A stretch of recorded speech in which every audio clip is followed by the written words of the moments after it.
Hello my friends, my name is AJ and welcome back to my book nook. Today we are talking about something a little bit different because I want to talk about the future of writing and storytelling, and I am very, very hopeful for what's to come. Obviously, with the development of new technology over time, new forms of storytelling have emerged, meaning that we get new mediums with which to consume these stories through, as well as new forms and themes that can be explored. For example, the introduction of TV can allow for an episodic format that focuses on individual experiences or significant events in a specific storyline. Something like a movie can do some very unique things with the editing and tell the story of one specific moment in a lot more detail. Something like theater allows for an intimate connection between the audience and the performers in a way that no other medium really gives. That's always what I've found appealing about theater specifically as a medium. There's something special about being in the audience and being a part of a group of people who are seeing this performance for the first and last time ever. Even if this performance is filmed and put online, it won't be the same as watching it live, happening in front of you. And even if they do perform the same show again, it doesn't necessarily mean it'll be the same, because human error means that it won't be the same. Things will change, however small it is. And it doesn't just give the connection between the audience and the players, but also the audience members themselves. They are now part of this intimate group who have experienced this. They can talk to each other about what they see. And it's really something that you don't see in a lot of other forms. At least it's not what you used to see. With the rise of new forms, we do get that. The one downside of theater is that it does still have that separation between the performers and the audience. That is not necessarily always the case. For example, the theater troupe Star Kid had a show called Trail to Oregon, which the audience got to give input on how the story would go, such as deciding names of the characters or which one would die of dysentery. But recently there have been a lot of new developments, well, recently, the past 10 to 20 years, there have been developments in technology and the ways that we consume media, and that has evolved the way that stories can be told. And recently there has been some content that has really excited me, both for itself and also what it means for the future. So today I want to go through a few of those examples, some specific ones and some more general ones, and what that means for the future of storytelling and writing. I think one of the most obvious examples of sort of interactive storytelling is through video games, and that can happen on multiple levels. Some video games like The Last of Us or Uncharted are story-based, but the story doesn't really change with player input. The players get to experience the action sequences or the stealth sequences, but they don't really get much of the story options. That comes through cutscenes, and it's not really something that they have much of an impact on. But then you get something a little bit more impactful. The Telltale Games storylines like The Walking Dead or the Batman game, or Life is Strange, even something like Undertale, which has multiple endings depending on how the player decides to interact with the characters and the world around them. And this is something that's really cool because the way that this has to be written is it means that some players may never see certain bits of dialogue, certain bits of the story, depending on how they play the game.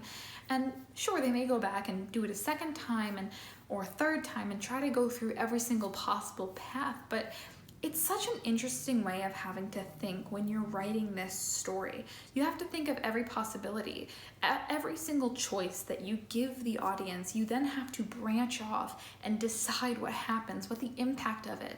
Is it short and only in the moment, or is it long term? Will it affect something down the line? Even if you are limiting the amount of choices that they have, the more choices you get, the more endings you could possibly achieve. And some of these have a lot of possible endings, especially some of the things I'm going to talk about next that aren't necessarily video games.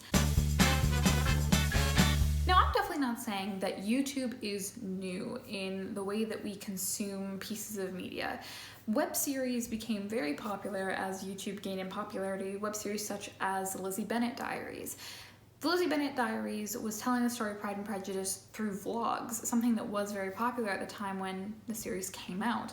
And once again, that is what I was just saying about the medium allowing for these new forms of storytelling, these new structures for how the story is told, these themes that can be covered. I want to specifically talk about one YouTuber, and that is Markiplier. Markiplier has released 3 series that I will refer to as the With Markiplier series. I'm not sure if that's the official name or not, but that is A Date with Markiplier, A Heist with Markiplier, and his most recent one, In Space with Markiplier. All 3 of these are basically a choose-your-own-adventure style series of videos where from the very first video, each ends with a choice between 2 things where you as a viewer have to decide which one you want to do. I want to focus specifically on In Space with Markiplier because I think that that is an incredibly complex and a very, very cool system. In Space with Markiplier sees the viewer as a captain of a spaceship taking a bunch of colonists to a new planet to start their lives. However, due to a complication in a black hole and hyperspace technology and a whole bunch of other stuff, you get stuck in this story of time travel and time loops and time jumps and essentially breaking the fabric of reality, jumping through different dimensions as you try and fix the problem that has happened on your ship and save your crew and the people that you're trying to save. It is genuinely a very complex and a beautiful story, honestly, and depending on which path you can take, it can be a drama or a comedy. It can have these really meaningful emotional scenes, or it can have these fun Easter eggs to other videos and series that Mark has done on his channel. It's honestly just absolutely a masterpiece. And it also makes me very excited for his movie that he's creating, Iron Lung. Based on his previous directing experience with In Space, Iron Lung is going to be fantastic. In Space is expansive. It has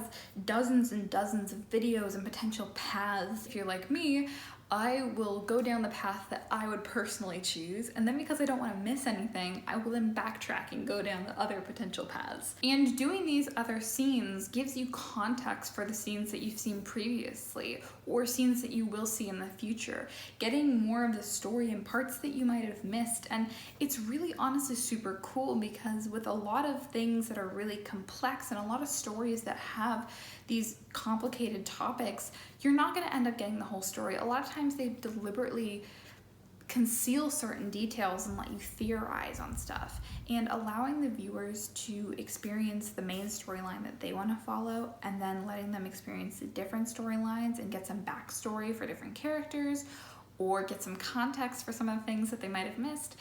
It creates a really interesting way of storytelling that makes it incredibly personalized to the specific audience member.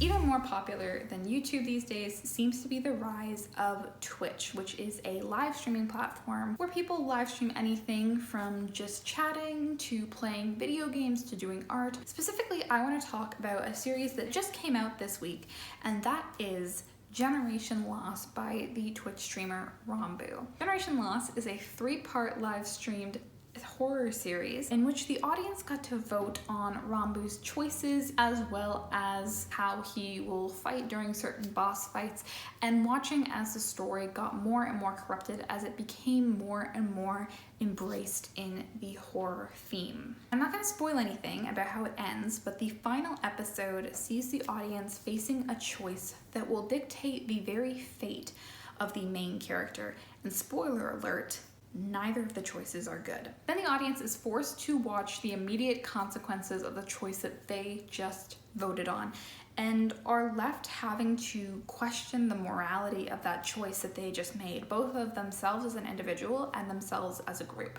This series was incredible. It was so jarring and unsettling. I have never been impacted by a story like this before. Obviously, when, you know, you're reading a book or you're watching a series and a character is faced with a difficult moral dilemma, you feel sympathy for them, you feel upset for them, you may even really feel unsettled by what's happening. But it's not you making that choice. And you have to question, oh, I don't know what I would do in that situation. You may not even think about what you would do in that situation. But with something like Generation Loss, where the audience is forced to make the choice themselves, you're not feeling sympathy for someone else, for what someone else is experiencing. You are experiencing it for yourself.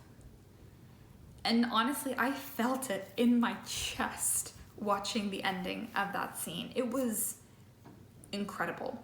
No longer are you questioning the morality of a character, you're questioning the morality of the choice you just made. You are no longer a viewer. You are pulled into the story yourself. And that is something that I think that Twitch excels in, because it has a chatting feature. So even as someone is live streaming something, the audience can write in the chat what they are thinking, and the person streaming can immediately respond to them. The barrier between entertainer and audience is broken down. Communication can be had, and that is so exciting for what that means for storytelling. As I said, I've never been emotionally impacted by a story as much as I have by the ending of Gen Loss. It was incredible. It was gut-wrenching, and it was honestly distressing, but I loved it. Not because of how I felt, but because of what that meant for the future of storytelling, for the future of the kinds of things that we could see, because this meant that in the future, we could have stories where you are part of it. You are part of the story. You get to decide. And the thing that I think is really cool about Gen Loss is that it isn't like the In Space With Markiplier, where you can go back and play the other versions to see what would have happened if you made other choices.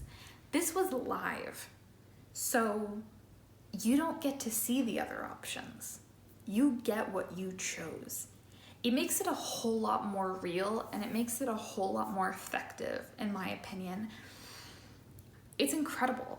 No longer do we have to look at a character and, you know, feel what they're feeling, because honestly, even as much as certain movies or things may make me sad, look, I just watched Guardians of the Galaxy Volume 3. I almost started crying.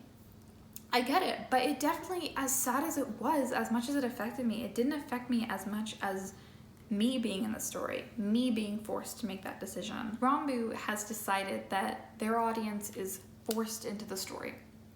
He's decided that he's going to force us into the story and cross those barriers of storytelling that we really haven't crossed before. And honestly, I'm really impressed. It's an incredible series. It is incredibly well written and well acted, especially considering that most of the people on the cast don't have much acting experience, if any, at all. It's amazing. And I am so excited for what that means for the future. As new forms of media become more popular, we're getting new ways of telling stories, and that's been true for a very long time. Because people see that these new ways of consuming media allow for new formats, and that allows for new themes to be explored, and that allows for new ways for the audience to be involved. The modern focus on including the audience in the story is really exciting for me. You get to impact the story, and because of that, the emotional response that you get is no longer based on something a character has done. Whether it is choosing a difficult decision in a video game, or picking a path that has caused danger to the base crew in Space with Markiplier, or choosing to vote on a decision that you really don't know which is the best option in Generation Loss. These three examples show how the line between audience and performer has crossed. You don't even realize that you are now part of the story, and that is so exciting. And with this development of new ways of telling stories and new ways of writing, we have a new generation of writers and styles to consider. And this is a difficult landscape to navigate. Already we have seen with the writer's strike that writers do not really get the compensation nor the respect that they deserve. A really great video about the writer's strike, since this is not a video about the writer's strike, is actually Drew Gooden's video on it. I highly suggest that. I'll link it down in the description for you if you want to see more about it. But one of the things that Drew Gooden says and talks about in his video is how writers want to have the ability to be on set so they can do rewrites, so that they can change things if things need to be changed. And I think this is going to be really, really prevalent with this new form of storytelling.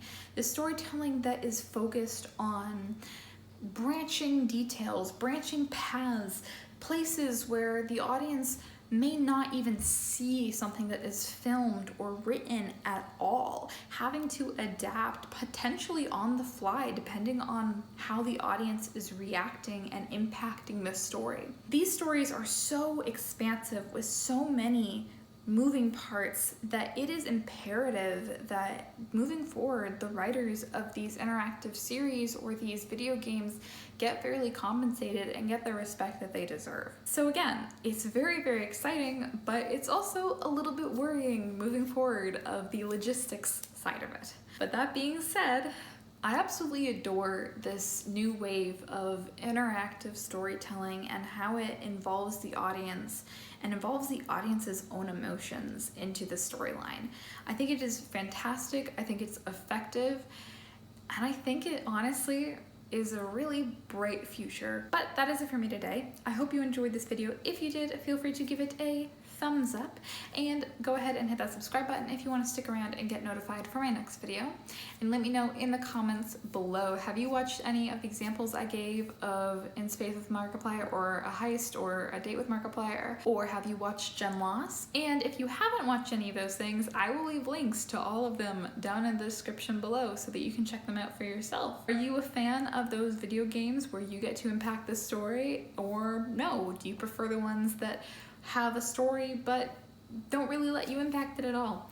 I'd love to hear all of your thoughts. But that is it for me today. I hope you enjoyed, and I will see all of you lovely people in the next video. Bye!